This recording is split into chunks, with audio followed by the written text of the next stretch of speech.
Okay. What's happening? Right. Sorry, guys. Yes. What a disaster. There was no sound for the first minute or two. Like completely? Everyone was lip syncing. Yeah, no, completely. Anyway, Lester, let's start again. You got what? You have got a 1 for the week? You must have got COVID. Okay. Now that we caught up, tell us the story. Why am I in the dark? There I Okay, there am. you go. Surprise. Yeah. It's the COVID. Yeah, it's the I'm COVID. gone again. Okay. So your You need week. to sit like this. Yeah. So sit still, man. Stop moving around. I've got you centered for once. Now, I can't do anything about your distance. Eh? But we Okay. are socially distancing, just for the reference. We're about 10,000 kilometers apart. Yeah. Yeah, he's in isolation.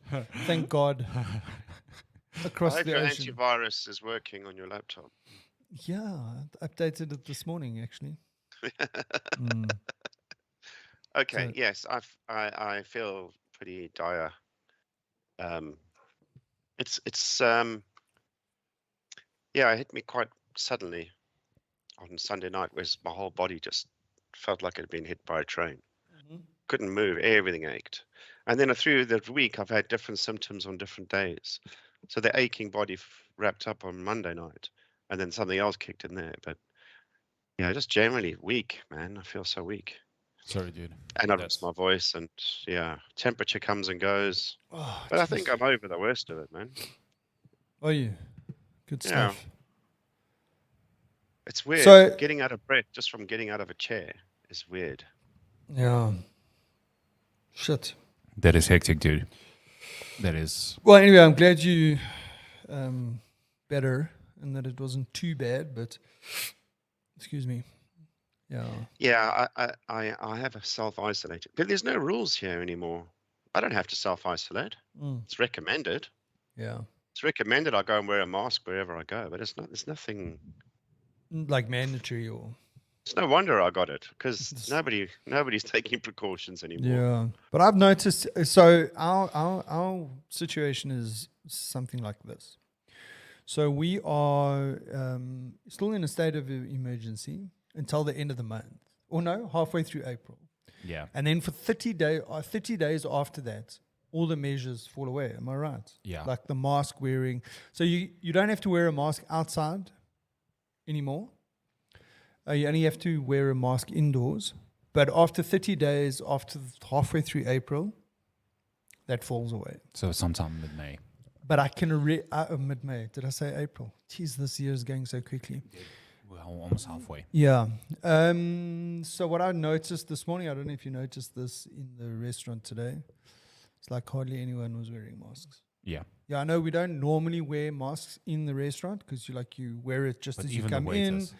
But yeah, even going in, like people just weren't wearing masks, and no one was saying anything. Because normally, like the restaurant people were saying, no, please, can you put your mask on? And then once you're in the restaurant and you're seated, then you can take your mask off. And if you go to the toilet, you need to put your mask back on again. I didn't see any masks today. I mean, people had masks, but they weren't actively wearing them. Yeah. Yeah. Cheers. Is coffee sponsored by Oleg? Oh, thanks, guys. Yeah. Yeah. So how was your week? Lester, sorry, dude. 9 It's out like- of 10. It's like This is what happens, you put yourself in quarantine, you lose out on stuff. Yeah, like coffee. Yeah. Well, and I mean, how's I'm this just looking at affected? vaccination rates, right? Okay. So the death rates, and we haven't done this for a long time. I mean, there's still 200-300 people a day dying of COVID in the UK, even with no restrictions. And it's that mentality is just let everyone get sick, get over it, let's get back to work. And so, yeah, I mean, it's hit various sectors, like a couple of airlines are struggling to staff their flights because there's just, virus is spreading like disease. So, but people are getting over it. So, you take a hit for a couple of weeks and then things kind of go back to normal. then you take a hit for a couple of weeks. Are you ready in South Africa for this? Yeah. This is going to come when you start easing up on restrictions. There's going to be a flood of spreading. Yeah. I see. Even in China, they're talking about restrictions again because new outbreak or. In Shanghai, Shanghai is under lockdown. That's also like quite dude, hectic. is this like how it's going to be going forward? Up and down, up and down, up and down. But look at South Africa's vaccination rate. Yeah, it's what As probably 20. I don't know how many million have been vaccinated. As of 2 days ago, 35% of the population has had one dose of vaccination. Okay. Fully vaccinated, 30%. Yeah. Booster given, 4%. Yeah. 4%. Yeah. Jeez, that's hectic. Yeah. I mean, you guys need to hurry up because the next booster is coming on. Yeah. Yeah, I think. Look, it's different. The UK is very congested with people sitting on top of each other. So things like this, and it's the same in Singapore, Hong Kong, all these places. Densely populated. These diseases spread quickly, and it'll happen like that in the cities in South Africa. But not, rural-wise, half the population is distributed in a safe distance. So yeah, I don't think you'll see the same sort of spread. But yeah. It's about how fast you can recover, all right? Yeah. So I know a lot of people who have got COVID in the last 2 months, and they've had a week off work. In fact, not even, because they've been working from home. So the impact is different, because a lot of people here are vaccinated. But if you're not vaccinated, I can see how it would struggle. Yeah. How was your week anyway? Let's get off this topic. Yeah, I'd say a solid 6. Solid 6. Is that a 5? No, we were talking about this morning. It's 5.5. There's been up to. I was saying to Lester last week, like I always say, I'm gonna do like I'm a 6, but I want to be positive, so I make it a 6.5. Okay, so now I decided, well, okay, it was a 5.5, but I'll upgrade it to a 6. How's that? Something like that. That sounds optimistic. Yeah. Yeah, it's been an okay week. I mean, it's not. You didn't get COVID. No, I haven't got COVID yet. Yes. You haven't had COVID. I haven't had COVID. Yeah. I think we're in the minority, dude. Yeah. Well, this is what I've been saying for the last few weeks. Yeah. Everybody I'm working with had COVID. Even within my family, it was my 2 sisters I didn't have COVID. And then my sister got it on, what was it, a week ago? 2 days later, I get it. Okay, so that's where you got it from. Yeah. No, I haven't seen it. Well, and this is the interesting thing is that both my daughters got COVID in the same week, but they were apart. The one was at varsity and the one was at home. And they both got COVID the same week. I mean, that's like, what are the chances? Maybe they have common friends. No. Okay. No, it was. There is more than one source. Yeah, no, there is, but I mean the fact that it happens, like you say, that there's. No, for sure. It can't be the same person, We're trying to track down patient zero. This could take a while. Yeah. Yeah. Okay, so you want to hear my motorbike story? Definitely. Okay, so. Hang on. Wait. How was Oleg's week? It was a solid 6. It's like a solid 6 as well. Solid 6, yeah. I would. Okay. Despite I was like on leave most of the days, right? I woke up every day this week, and I was like, I'm gonna think positively. I'm gonna like put a positive spin on things, know. But then something always. I was meditating, right? And then something always came up during the day. It's like I climb, and then it's like something happens, and I was like, crash. And then the next day, the same thing. I wake up, I was like, okay, I'm gonna go for a run. I'm gonna go for a swim. Gonna start the day on a positive note. Keep pumping, keep on ramping up, and then something happens like towards the end of the day, and I go like. And it's been like that almost basically every day. So I was like, So imagine if you weren't meditating and you went on leave. Imagine what the week would have been like. Yeah, definitely close to Leicester's. So you've had a 4-day working week, and some of us have had. No, dude. Like I had a 2-day working week. You've had a holiday. I had a 2-day and working week. Still only scoring 6s. Yeah. It's a rough week. It's been rough. Wrong size glass. Yeah.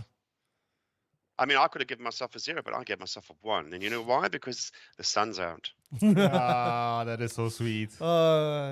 It's 20 degrees today. Dry, sunny, and I'm stuck inside. Just for the reference, Andrew's like recommended this app called the Headspace, and I've been like trying to use it because it's got I generally would do like a long meditation session, like maybe like 30 minutes, but it's got like a lot of short, cool sessions, guided stuff, and been working through it for the last like 2 or 3 weeks. It's been pretty cool. Thanks for the recommendation, dude. Cool, man. Yeah, it's. I think it's a great app. Yeah. All right, tell us your bike story. What's happening? So I mean, look at me. I'm in t-shirts. You guys are all wrapped up like it's winter. Well, I mean, come it's on, 17 it's degrees here, dude. But it's raining. It's raining, yeah. And it's a bit miserable. Yeah, a bit miserable. Yeah, I think SA has had enough rain for a while. Jeez, dude. Have you seen some of the photos? I saw some aerial footage yesterday. KwaZulu-Natal. Yeah, I mean, some of those like apartments that are on the sort of like on the coastline. Yeah. I mean, literally, there's like ravines where the water's come down. Like the apartment block has collapsed, and it's crazy. Yeah. So we actually like. But this happens, right? I was thinking back. I remember Natal floods happening. When was that? The 80s, 90s? Similar thing. I mean, but we've had a lot more development and building up of stuff. Since then. Yeah. But that links with my shark story, which I'll tell you if we've got time. Okay. But it's pretty cock. Pretty cock, man. I mean, how do you prevent this? This is the sheer volume of water. It doesn't matter if you've got good drainage infrastructure. This is so much bigger. This just finds, I think the water gets to a point where it's just finding the easiest route, and where the normal sort of system drain, stormwater drain or whatever is like overloaded. It just finds a thing, and it just keeps on hacking away at whatever's there. I mean, water, you actually don't realize how destructive water is, or how destructive it can be in large volumes like that. I mean, it's just unbelievable. So, like, we generally, we live in the region where you obviously know we don't get a lot of rainfall. Like, this rainy season, we got 5 years of rainfall in one season. It's insane, yeah. So normally this happens just before a drought or at the end of a drought. Yeah, the old El Nino. And then KwaZulu-Natal is obviously in terms of rainfall, we experienced like a fraction, like 30% what KwaZulu-Natal got. So it's like, you can imagine, it's like those coastal areas are just, devastated. And I was thinking, it's like, because I was judging by the amount of rainfall like we are getting, and we're like, oh, it's a lot, but it's like, it all drains away because we're at really high altitude. But it's like, when I think about KwaZulu-Natal and like the fact that they're getting 3 or 4 times more than us, like that's hectic. 3 meters of rain in a 24-hour period on the 11th of April. I mean, that's a lot, dude. 3 meters of rain, and like we talk on one day. Yes. But then if you follow that up, it doesn't stop. Yeah, the amount of rain that fell on that day was equal to 75% of South Africa's average annual rainfall. In one area. Yeah. In one area. Holy shit, Rudy. No, dude, that's insane. Insane. Yeah, nothing in moderation. Everything in extreme. It's either go big or go home. Yeah, well, geez. Guys, climate change is real. Dire. Climate change is real. Yeah. Oh well, on a happy note. The backstory, dude. Oh, the backstory, yeah. Oh, actually, no, let's not. So I can tell you another story. No, so I'm doing a bike rides at the end of April, doing a 5-day trip around South Africa, or mainly sort of Eastern Cape, Western Cape area. So obviously I need to get my bike serviced and put a new tire. On the Triumph? No, BMW did. So I took it in for a service, and Oleg helped me to go drop it off and pick it up. Yeah, I dropped it off. You helped me pick it up, right? Yeah. So that was on the Tuesday. On the Wednesday, I went through to Pretoria to meet up with the guys that I'm going to be doing the ride with. We're doing a bit of a planning session. Okay, who's bringing what? Where we're going to meet, when we're going to leave, what time, that kind of thing. And so I left Pretoria. So I got there at 6 o'clock in the evening. And I probably left at about 9:30 or 9, just after 9. So I'm cruising from Pretoria. I'm like on the highway, the N1, Buccleuch interchange. I'm like on the home stretch to my house. And my bike's got a computer on, and fuel tells me, hey, well, I've still got like 35 Ks to go. And normally when it gets to 0, I know that I've still got about 5 liters in the tank, so I can still do another 100 Ks, right? So I've got 30 kilometers to go, and no problem. So just as I go past the William Nicol off-ramp, now my off-ramp is the next off-ramp, so it's about 2 Ks to go. And all of a sudden the bike goes like I'm in the fast lane and the bike's dead.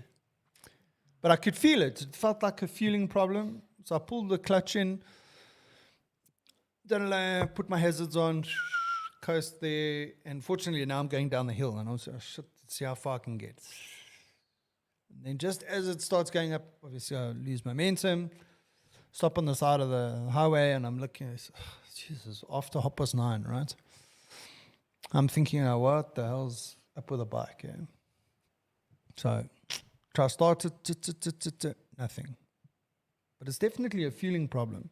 So I thought, okay, well, maybe there's an airlock or something. So I open up the petrol tank, take the cap off, close it. I check inside there. There's some fuel in there. Not a lot, but there's fuel in there.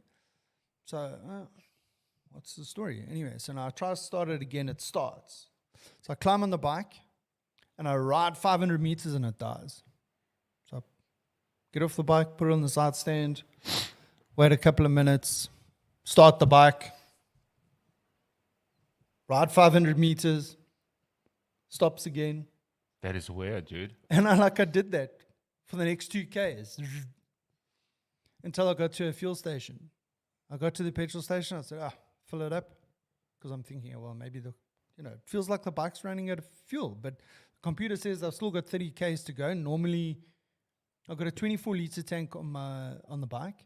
And normally when it goes down to 0, if I go straight to the petrol station and I fill it up, they put 19 liters in it. Mm-hmm. So I get there, fill it up, they put 21 and a half. So I call it 21. Liters in. So I still had 3 liters left. But it still was, I don't know what the story was. And then? Then it ran fine. So now I'm like, what's the story? Was the computer confused? Did it get the level incorrect? You got sediment in your tank. But it's just been for a service, man. And it's got a fuel filter on it, so it shouldn't have a problem. the fuel filter would have changed the filter during the service, yeah. Yeah. Anyway, so I need to take it back just to have a once over before I go on my trip. You should. Are you? Yeah. Do you have to confess to the rest of the party that your bike's had a bit of a moment? Oh, you mean like the guys that I'm going to be riding with? Not a chance, dude.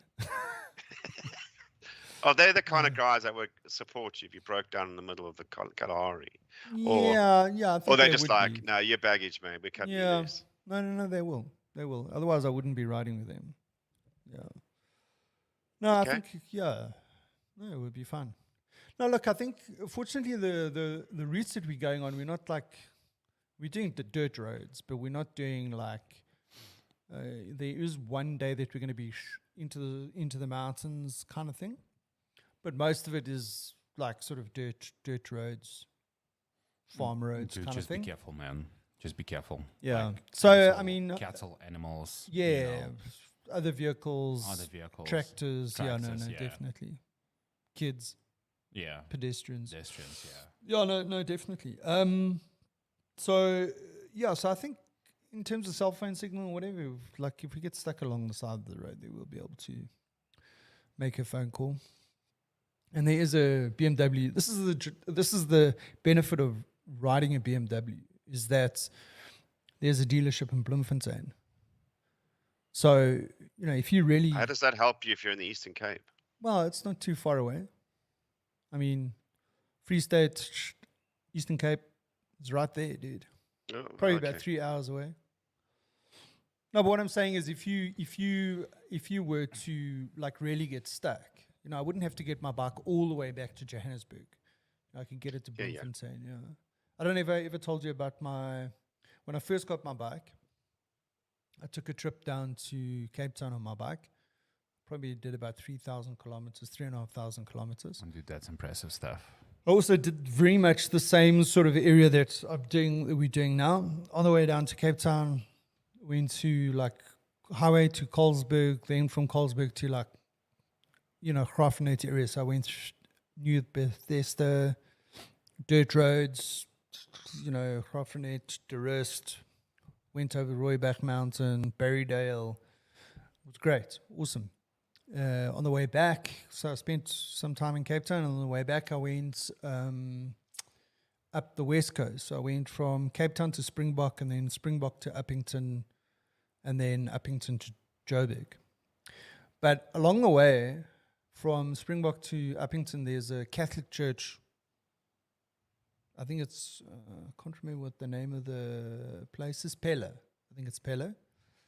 And it's got these like palm trees leading up to the church. It's a good photo opportunity. So, and my mom said, no, you must go have a look at this church. So I said, okay, cool.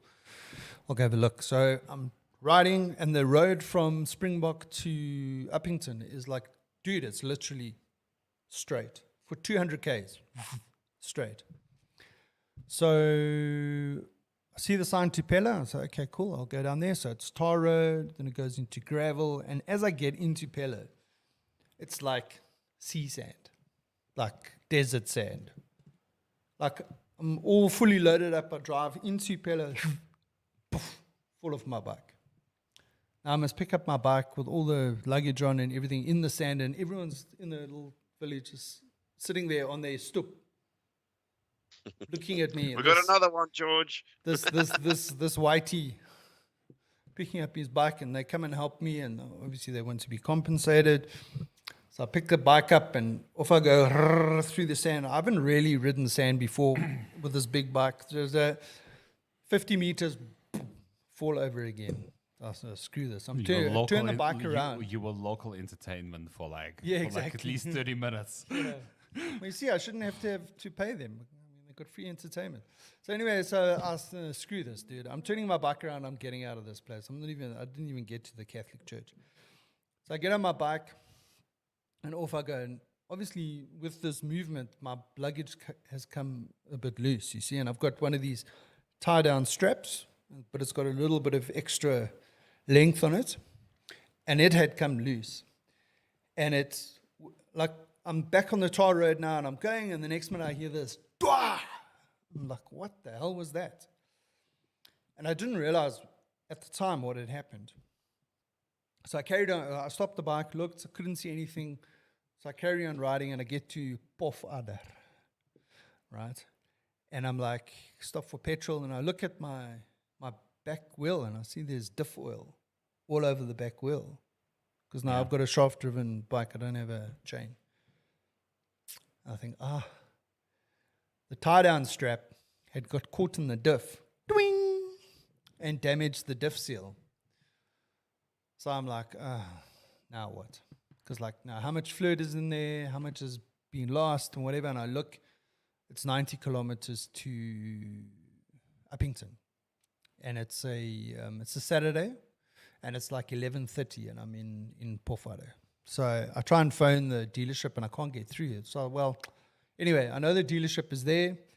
They should be open until 1 o'clock. So I'm going to be able to make it. So I just gap it. I was supposed to go to Khrabis to go check out the Khrabis there. But don't know. I'll come back for that. So I went through to Uppington, get to the dealership. Dealership's closed. Anyway, I phoned them. Anyway, they came and they helped me. But I was stuck in Uppington for 2 days, almost 3 days while they were fixing my bike. But anyway, yeah, there's my bike story. Wow. The story is a bit longer. So part of this trip is to go to those places you didn't get to see before? Yeah, no, not this. No, not this one we're doing now. No, we're just doing Western Cape. So the guys are, I think the fourth night, we're staying in Beaufort West. So then I'm going to split off from those guys and they're going to come back to Joburg and I'm going to go down to Cape Town. I'm going to go spend some time, go visiting some family in Cape Town. Yeah. So then I'll take an extra couple of days and maybe work from there for a week. Yeah. Dude, that's cool. Yeah. We'll see how it pans out. So I'm looking forward to the trip. Sorry? When's all this happening? Yeah, so we leave on the 27th of April. And officially we're like riding until the 1st or the 2nd. 1st, 2nd of May. Yeah. Yeah, so it's cool. I was, last night so one of the guys, he's basically, he decided, hey, let's do this trip together. Well, he dropped the idea and we said, yeah, no, we can.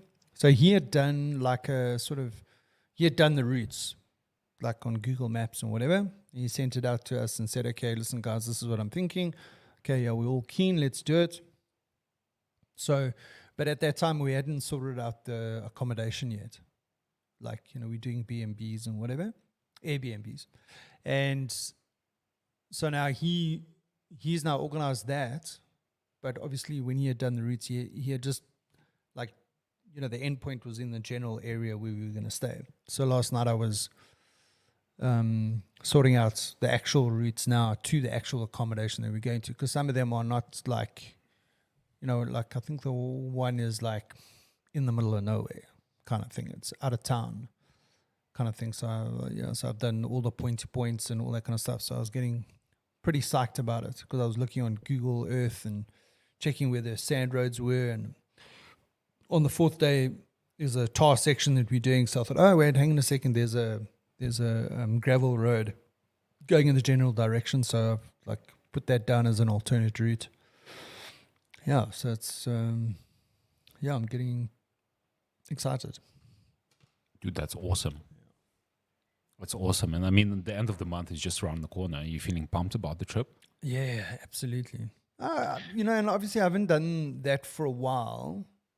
The actual dirt stuff. So I'm feeling a little bit apprehensive, but I'll settle in one. Just take it easy, man. Yeah, no, we're gonna, because don't gun it. I mean, no, I mean, there's no, because we're only doing around about 350 k's a day, so there's no rush. We're not, and obviously you want to stop and take photos, and you don't want to overdo it. So we're going to take it easy. Are you riding back from Cape Town after your little break? Yeah. What, N1 or are you taking cross country? I haven't really decided yet. It's really depending on when I leave. Obviously one wants, the idea is, do I do it over 2 days or do I do it over more days? Because 2 days, that's quite not heavy, but I mean, that's 600 one day, 800 the next day. We do 500, whatever. So basically, it's quite a lot. And I mean, that's on the highway. If you go off the highway, well, all of a sudden now it's becoming a 3-day trip, and even that is still pushing the kilometers per day. So if you want to do off the beaten track kind of stuff, it becomes then all of a sudden you're looking at 4 days. So I don't know if I want to do that.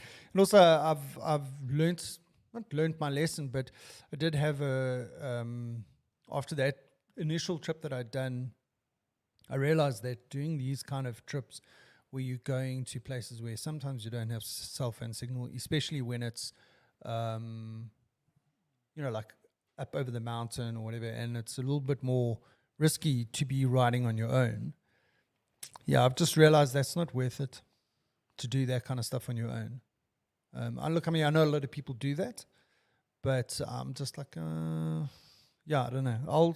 I'll have a look. I mean, I've got a book that I bought back when I bought my bike, because I had this idea of doing all these trips. And I bought this book that was written by Dion Mayer. I don't know if you know Dion Mayer. He's actually he writes crime novels set in South Africa, and he used to work for BMW. He used to organize the GS trophies or the GS challenge. I can't remember what it's called, but I think he worked on the marketing team for BMW. So he did a lot of GS riding, adventure riding, and all that. And he wrote a book called Dirt Busters, and in there he's got all the routes that he's done in South Africa. So he tells you, okay, this is what the route is.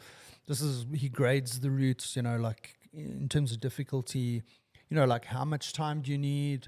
What sites to stop and have a look at? Where to stay, some recommended places to stay and all that kind of stuff. So it's a great book to have in terms of, hey, so you don't have to go and try and organize a route yourself. You can just open this thing. Oh, okay, yeah, I'm going to be in this area. Oh, wait, hang on a second. There's a nice route to go. And then you can check what the grading is. And you can say, oh, okay, that's pretty simple. Gives you a rundown of the roads and whatever. And possibly I could choose one that's not hectic. Yeah, maybe. I don't know. I'll have a look at that book and see if there's anything worth doing. Cool. So, Lester, how's it going with your birthday? 50 things to do on my 50th birthday year. Hey, did I tell you that I was missing one? No. It wasn't getting covered, right? There was there's 49. So somewhere along the line, I've lost one. Oh. So I'm pretty much going to have to make one up. So it's either going to be something like get over COVID or buy a house, or I don't know, something that I need to do. Make it a bit easier. Well, as long as you didn't lose the card that says you must go to the Kruger National Park. No, that's on. Well, it doesn't say go to the Kruger National Park. It says play a round of golf. Play golf at Skukuza Golf Club or something. And I'm sure there's only one Skukuza Golf Club in the world, dude. There can be only one. Yeah. So that's Kruger National Park, dude. It's a nice golf course, actually. Well, I've been looking at the pictures, and it's interesting. Half the pictures are showing the same sort of view of how the grass is quite dense and it's quite tricky, and and then you got some pictures of the lions on the 18th green, or a hyena dragging a half-eaten buck across the fairway. Yeah, baby. But that's exciting, right? It's exciting. Makes you looking forward to the next hole, right? Yeah, very quickly. Yeah. We'll see how this goes. So, to answer the question, how is it going with ticking off the list? Slowly. Yeah. I've got into the point where I just realized how much planning goes into this. Yes. And there's some simple stuff like take a day off and do nothing. That doesn't require you took planning. that this week, didn't you? Oh, no. Not really. No. So even COVID. For me, taking a day off is just going, you know what, there's no chores today. I've got no plan. What do I feel like? I'm gonna go to that pub for lunch, or I'm gonna go do this. Is you still got to do something that you wouldn't normally do because you're running around doing chores or rushing back for podcasts. Yeah, rushing back for podcasts. Yeah, it's a tough life. Yeah. I mean, it happens. There's some shade being thrown. Why are you on another podcast other than this one? No. Okay, one's enough. Okay, I was going to say. Guys, I can't do both at the same time. No. At the same time. Yeah. Guys, can I ask you something? Like the big ticket item on the list, Elon Musk buying Twitter shares. Yes, Well, I was like going to buying bring that Twitter up. shares or buying Twitter? And buying Twitter. Like, what is your take on the whole story? Well, apparently he does this on a regular basis. Apparently a couple of years ago he wanted to buy, I think in 2019 he wanted to buy the New Scientist magazine. Yeah. And he just like throws it out there and then there's a little bit of commotion and then he doesn't buy it. But he now bought Twitter shares. No, but I mean, you can sell them again. He can. He's got 9%. So, I mean, it doesn't sound like a lot, but I mean, he's the largest single owner of Twitter shares. Yeah. Other than, I suppose the guys that own Twitter. But yeah, I mean, he wants to buy the whole bang shoes. And I mean, what's he going to do with it? He's going to add an edit button, and what was the other thing he said he was going to do? I don't know. Bring Trump back. I don't know. But do you think Trump is coming back to Twitter? I don't know. Is he allowed to come back? You mean like you're saying that Elon Musk is going to unban him or what? Yeah. But he didn't he start his own social media thing? Or Trump? I have no idea. Trump. Which didn't really launch. So I don't know. I mean, think what's this is good the for Twitter. payoff? What's the payoff for Elon Musk other than the fact that like he's got enough money to do it? I mean, what does he get out of it other than saying that he bought Twitter and that he has a bit of control over how the application, what the roadmap is of the application? There's one obvious thing. What's that? He can never be banned from Twitter. Yeah, well, who cares if you got banned from Twitter? He's Elon Musk, man. I mean, like getting banned from Twitter when you're sending people into space. I mean, getting banned from Twitter is like nothing. You know what I mean? What's about getting banned from Twitter when you're running the biggest country in the world? Yeah, but I mean, yeah. Well, I mean, do you think that Elon Musk is going to be like a crybaby like Trump was when he got kicked off Twitter? You know what I mean? The thing is that like if Elon Musk went to another platform, let's say he decided, he got banned from Twitter and he goes to something else. He goes on to Snapchat or something like that. Yeah, TikTok. Or wherever. I mean, everyone will follow him there. It doesn't really matter if he gets kicked off Twitter. I mean, he could go and start his own rival microblogging application and whatever, and everyone will follow him. I think the world is divided on Trump. I don't think the world is divided on Elon Musk. I think this is good for Twitter because it's been around for so long and it hasn't really evolved.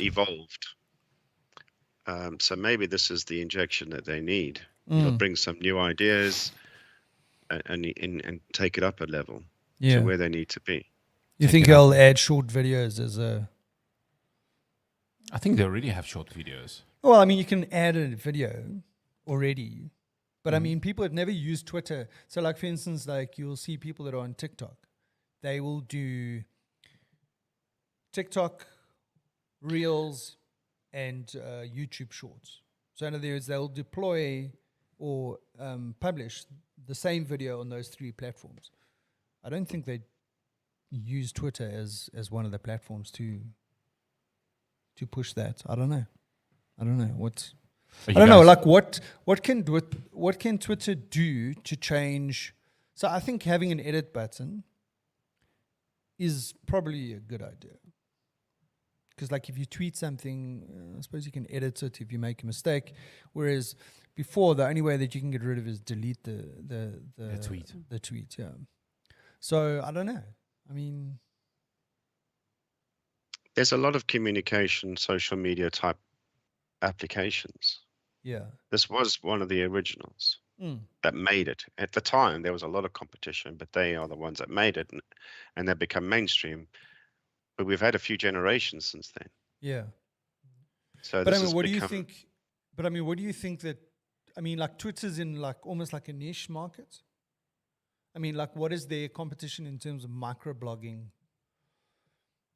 I mean, Well, LinkedIn maybe from a business point of view. I think this is my problem with Twitter is that society don't really want that anymore. Well, they can use other platforms to do their micro tweeting, yeah, their micro social updates. So yeah, so I mean, you know, what could you use? You can use Facebook, Instagram. Yeah. What? Snapchat. Yeah. So yeah, I don't because I must admit, I've never got into Twitter. I mean, I have a Twitter account. I hardly ever tweet something. Yeah, I mean, and I don't consume much you stuff. could retweet and you could follow, so you could follow things of interest, but then other applications are doing the same thing. I'm on the same wavelength as you, going, I've got too many apps, maybe these are the ones I've played around with and stuck with. I don't see What's the your point. guys' favorite besides TikTok?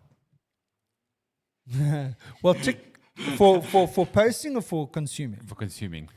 Consuming, TikTok. No, besides TikTok. Besides like, TikTok. because we already established Instagram.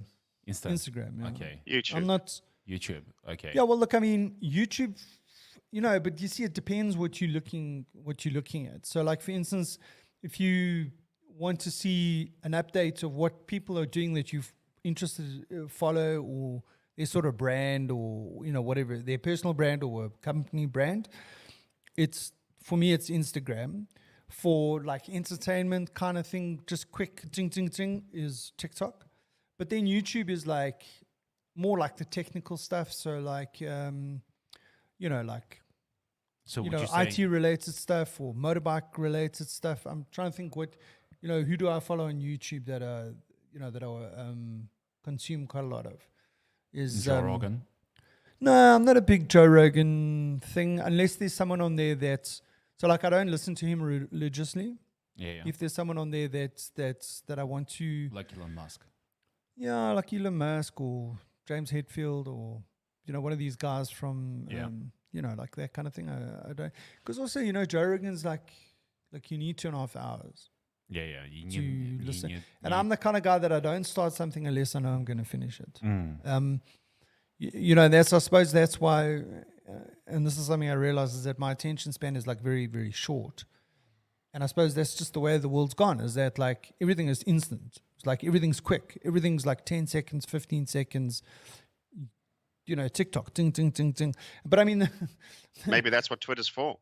Well, maybe the short burst updates on all the topics. Yeah, but without you having to know much more. I just find that it's I don't know. It just doesn't work for me. The format, the way that it notifies you of tweets, and it's just like, for me, it's like a little bit just haphazard, all over the place. It's not organized enough for me. I like something that's like concise and not just like sort of to this point, and like I lose the thread on Twitter very easily, whereas like on Instagram, it's pretty there. It's all there. It's not like 101 threads on something important. Because on Facebook, I'm not big Facebook. I'm not big on Facebook. Yeah. What's yours, Oleg? Most likely, like, I would say YouTube and Twitch. YouTube and Twitch. Yeah. Twitch, okay. But Twitch is what? For watching other people playing games, or what are you using Twitch for? Like tech content. Well, that's how it started, isn't it? Tech content. Yeah, tech I content. do follow a couple of like game streamers, but it's like not religiously, based on like if there's some really cool stuff, like the streaming a tournament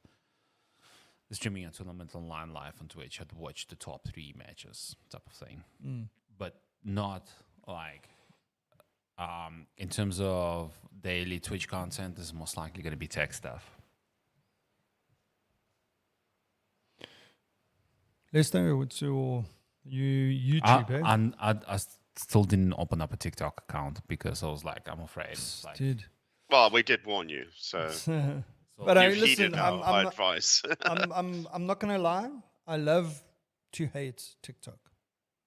Right. I'll be honest. I lost 2 hours yesterday on TikTok. Yeah. Just like literally, I picked up the thing. For I a went to second, TikTok. and then boom, 2 hours gone. 2 hours gone. Well, and eventually I was this man. Threw my phone down on the bed. I was like, I guess that's why they call it TikTok. I was actually thinking about that. Like, why did they call it TikTok? Because it used to be called Musical.ly. Well, there used to be an app called Musical.ly, which is more like a lip sync kind of app. And then there was another app called TikTok. And then TikTok bought Musical.ly. And then, like Musical.ly became TikTok. And I was like, yeah, why did they do that? And then I think, well, actually TikTok's quite an apt name because it goes TikTok, TikTok, TikTok, ding, Yeah. 2 hours. I realised this week being off sick, I spent a lot of time on TikTok, and I realised my iPad has a built-in protection factor against TikTok. Really? Wow. That's in what sense? How does that work? In that I can't watch it for more than 6 hours because my battery goes flat. Shit,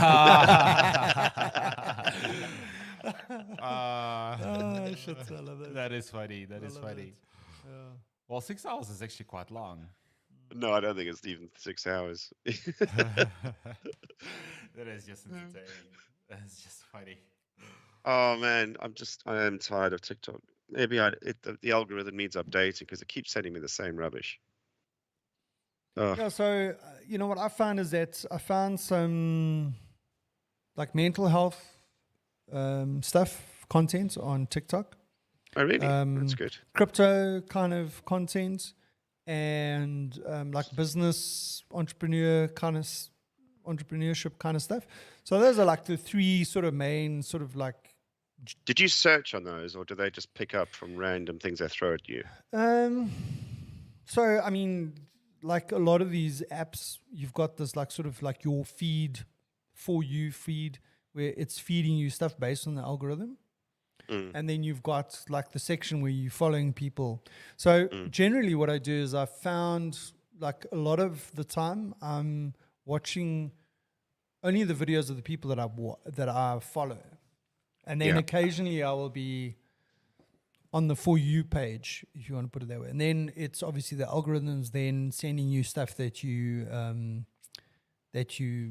watch, like the content that you already watch. So obviously in the beginning I was like For You page, follow. And then, there's a whole range of stuff that I was following. And now I do only the people that I'm following, and occasionally I do the For You page kind of thing. And I mean, I do the same thing on YouTube. I've follow certain people, certain channels. I subscribe to them. I've put the bell notifications on. And generally on YouTube, if I'm, like a push notification that I'm getting off for the people that I'm interested in watching their content. So then I watch mainly, that content. Very seldom do I do just what the algorithm's throwing at me.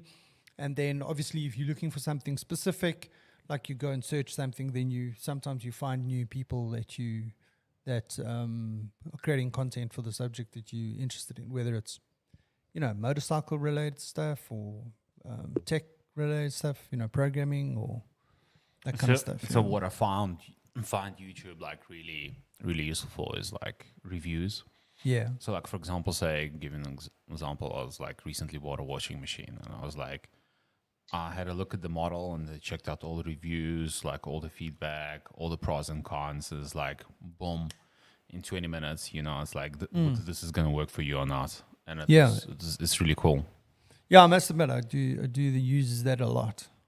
The sort of like, get a review on something. But I watch different reviews from different people, and it's like, it gives you like a good spread, because some people love it, some people hate it, but like you can get the silver lining in terms of.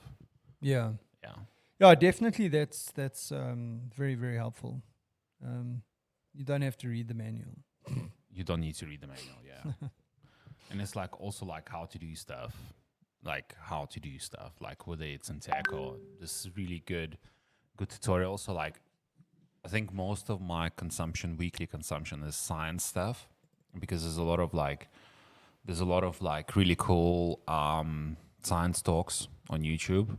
They get like 20 views in general, because it's such a niche topic, right? It's like such a niche topic. It's like 20 or 50 views, but they're like really cool talks from like global experts, and it's like on a specific thing. Yeah. Yeah. Yeah, no, look, I mean, like I was thinking, when was it, yesterday or the day before? I mean, like this whole social media thing is like all consuming at times, and sometimes not productive and that kind of thing, like the whole TikTok thing or whatever. But I mean, I do also realize the value of these kind of platforms, as long as you're disciplined about the content that you're consuming and how much time you're spending on it. And like, that whole thing of just going there to review or get information on a specific subject. I mean, there's some great content out there, but invariably what happens is you watch the first one and then you see something that catches your attention, and then it's down the rabbit hole. Yeah, can be a problem. So the problem with Twitter, right, especially like if you follow news and politics, it's like it's from the ground up view, right? It's like it's very hard because there's a lot of noise on the ground. It's very hard to get to like what's actually happening, because everyone's got a very different perspective. And so I mainly use Twitter to like communicate with my municipality, because they seem to be like responding on that Twitter more than they do on their phone. It's crazy, yeah. That's mental. But at least they All right. respond. I think this will be interesting to see how it plays out. I think it's good that Twitter's been revitalized. Well, hopefully.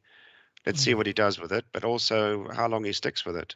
Whether he gets bored, Musk, that is, well, I wonder, and sells it. And yeah, because I mean, it's early days in terms of the fact that he's communicated his intention to buy the thing. It's interesting. This has nothing to do with space, and it's nothing to do with his electrical alternate products. Energy kind of stuff. Yeah. But I mean, I wonder what the sort of turnaround time is on this sort of process. I mean, is it like 2 months down the line? Is it 6 months down the line? Or does it happen quicker than that? It's just a hobby. Yeah, it's a hobby for him. But I mean, in terms of the process that it takes to acquire a company like that, I mean, is it 5 minutes? In 5 minutes. I think he can move as fast as he likes. In America, these things can happen fast. Yeah. No, I was just wondering what the sort of bureaucracy is around this kind of thing. Yeah. Anyway, it's cool. I just thought we didn't have a session last week. Well, we got cut short last week, and Oleg didn't have a presence. And obviously, we needed to check in on the Formula One situation and where our teams are standing. Do we really have to? Considering this was your concept, Andrew, do you want to run through who's in the top 4 or 5 slots in our little league? Have to log in. I can do it. I don't mind. Yeah, I've got it open. Break the bad news to me, please. But in first place, after 3 events, Oleg. Oleg's team 2. I am in second place. I've narrowed the gap with the top team. It's close, huh? It's really close. Getting closer. And then number 3 is Oleg, again, a bit further back. And then right on the tail of that one is me. And then number 5. Fucking last place. The last 3 places are occupied by the Bearded Fen. All right, now let's be clear here, because the Bearded Fen has now moved up. I think you did move up after the last race. Now, so my one team has gone higher than one of my other teams. Is that what you're saying? Your team 2. Oh, what have I done? Your team 2 is now in 5th place. So your top scoring team is now in 5th place, ahead of Oleg's last team, ahead of my last team, and then the last two, 8th and 9th position, is clearly firmly yours to hold. I don't think those are under threat, but you never know. I mean, I'm on 7th with my worst team, and there's still another 30 odd points. So, but this is good. This is interesting. We've got a long way to go. I'm not sure about the format of this fantasy thing, because there's not really opportunity to catch up unless there's massive changes or accidents. Yeah. You mean like Ferrari just fuck out completely? Yeah, if they don't. Yeah, if they suddenly have a failure. Yeah, well, I mean, let's talk about it. Red Bull. I mean, they've done a good job in terms of having a high performance car, bearing in mind that last year they were concentrating on winning the championship, at least on the driver's side. So their energies were focused on that, and theoretically a lot of teams like Ferrari were focusing on this year, so hence the reason why they probably up where they are. But I mean, the fact that Red Bull's up there is great. Unfortunately, the reliability is a bit of a problem. Yeah. McLaren's actually had some results, which is good. Yeah, they did better in the last race. Lovely. But this is, I think, Mercedes is Lewis Hamilton, Russell, Mercedes. I mean, even though they don't have a high perform, a car on the pace, they're still up there, dude. Yeah. They're ahead of Red Bull. Yeah. In the standings, but it's still a battle. Who knew? I mean, already people are calling the championship and saying Ferrari and Charles Leclerc are going to take it. I mean, you've only had 3 races. Yeah. But they haven't got the fastest car. They've just got the reliability and reasonable pace. Oh, I mean, geez, listen, dude, they had a pretty fast car. I mean, in terms of, they didn't expect, in the last race, they didn't expect to be, race pace they didn't expect to be up there. I think what's happened is the Red Bull's a lot heavier than the Ferrari.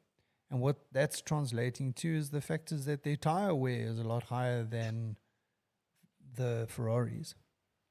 And I don't know if you noticed that they were this whole porpoising thing where they're bouncing down the straight. On the Ferraris, it was actually quite bad last weekend, and we thought, well, okay, well maybe that's going to play into this whole endurance for the race.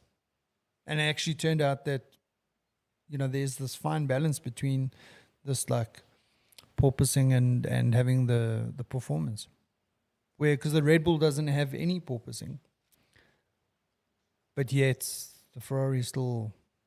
Anyway. All right. Anyway, let's see how this gets on. We'll tune in again on this topic. Yeah, but one of the things that needs to be noted is that the gap with the top 2 teams is narrowing. Like, oh yeah, it's a lot more competitive right down the field. Yeah. I mean, there's only one team that hasn't actually been in the top 10 finish, if I remember right. I mean, that for 3 races, we've only had 3 races. This hasn't happened in many years, so that's good. And I mean, do you see Williams was up there? Yeah, they got a point. Alex Albon came 10th, and they didn't even expect that. They said they thought they were predicting to be 19th. I mean, there were some people retiring, but still, yeah, they're still ahead of where they thought they'd be. And let's see, Aston Martin's struggling a bit. There's been a lot of talk about Lawrence Stroll's impact on the performance of the team. Oh, I must tell you this. Yes. It's a TikTok related thing. Oh.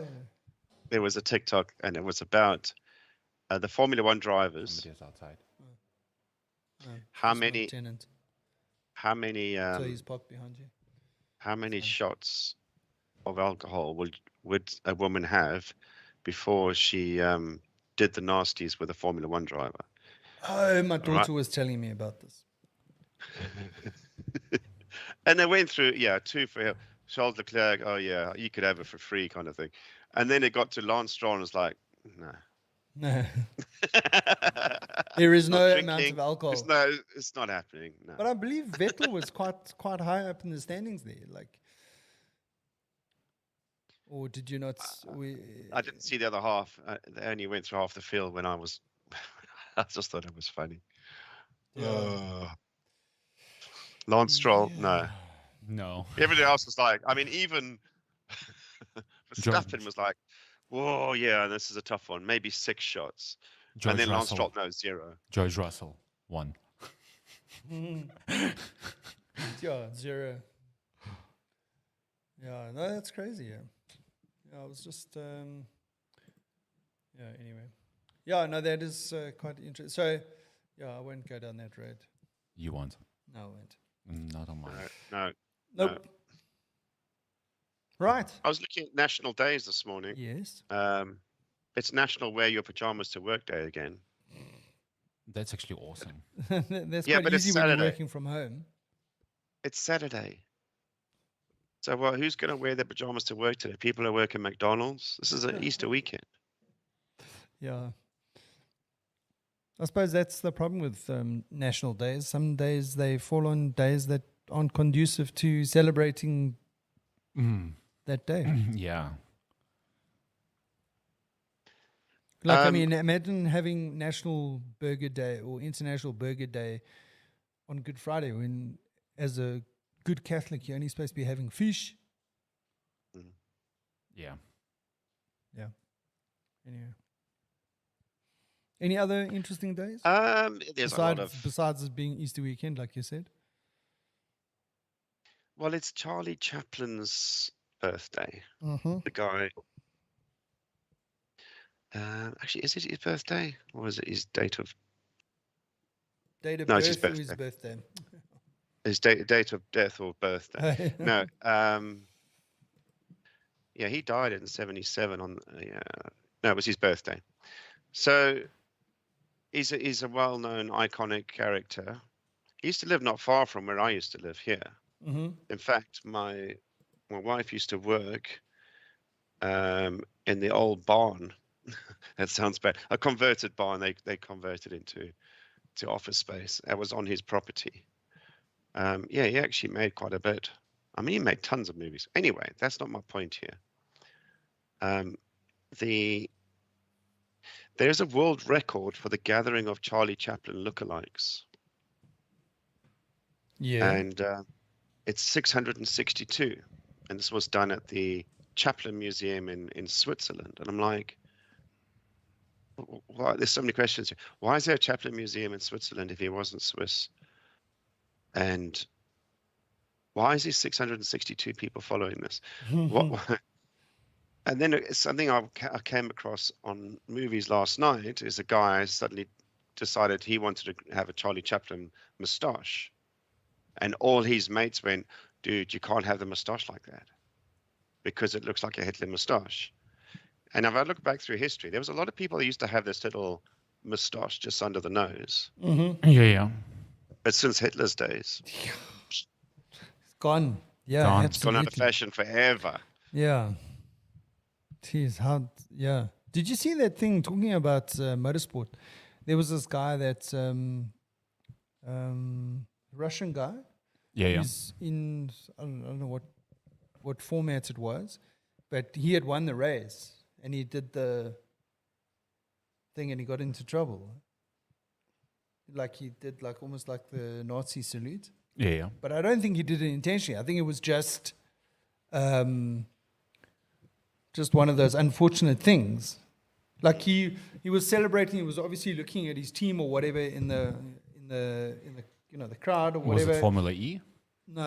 It wasn't Formula E. And then he did this, but when he went out, he did the Nazi thing, and everyone was just like, "No, this is not on." And he's got into trouble. Do you know what the guy's name is? I'll find out now. But I can just imagine, you got a large crowd and you got to wait. Eventually, you're just going to keep your hand up there. Yeah. Like, I'm tired, man. Just, I'm acknowledging you. And it was Yeah, like, so it was eventually, karting. Karting, yeah. Loses race license over alleged Nazi salute. Just that's, I mean, here it is. Let's see. well, that falls into the category of bringing politics into sport, which I'm never a fan of. So it's good. Yeah, exactly. Let's just see what happens here. Can you hear that? No. Yeah. That was it. Okay. Yeah. Weird. Anyway, yeah, crazy. Yeah. Anything else interesting on your side, Lester? There. Well, it was on this day that numbers on the back of sportsmen's uniforms, and sportswomen, came into was happened on this day for the first time in history. Oh wow. Yeah, it was. What was that? 1929, so almost 100 years ago. Yeah. Sure. And it was the New York Yankees. Oh wow. And they put their numbers on the back, so uniforms numbers corresponded to the position and batting order. I'm like, well, what did they do before? I mean, they had a list, right? There's only so many people in the team. Yeah. It's like everybody knows, and the coach decides anyway. Come in number. I mean, did they have like a problem with names or something? I've forgotten your name. You in the blue shirt. No. Hang on, you're wearing the same color shirts. I'm going to give you numbers. Yeah. You forgot your number. Okay, I'm going to put it on your jersey. Yeah, it's true. Yeah, I never thought about that. Yeah. There you go. Almost 100 years. I have nothing else. No, it's like if you think about rugby, rugby used to have the numbers were based on the position that you played, but they don't do that anymore. But it used to be when you came off, if you were subbed, you take your jersey off and you give it to the guy coming on. Yeah, exactly. But then everyone went, "Oh, that's a bit nasty, actually." Skanky. Yeah, so I'll wear the number 16 jersey, 17, 18, 19, 20. Yeah, why don't they just have Velcro and pull it off and put it on? Because in some sports, gets torn off. When you get yellow carded, red carded, and you have to be penalized for that. Yeah. It's against the number. Ah, yes. Yeah. In soccer, it's the same thing. Okay. There we go. Glad you tuned in. Yeah. Next week? All right, my voice is killing me now, and I'm going to lose it soon. No. Well, we'll call it and we'll. Dude, you must get better. The most important thing. Well, that is my strategy. Yeah. Don't get worse. Don't get worse. I mean, it's like. I mean, I'll try not to. Yeah. Don't get COVID again, okay? Don't get COVID again like next week. Yeah, before next week. Well, I hope you feel better soon, dude.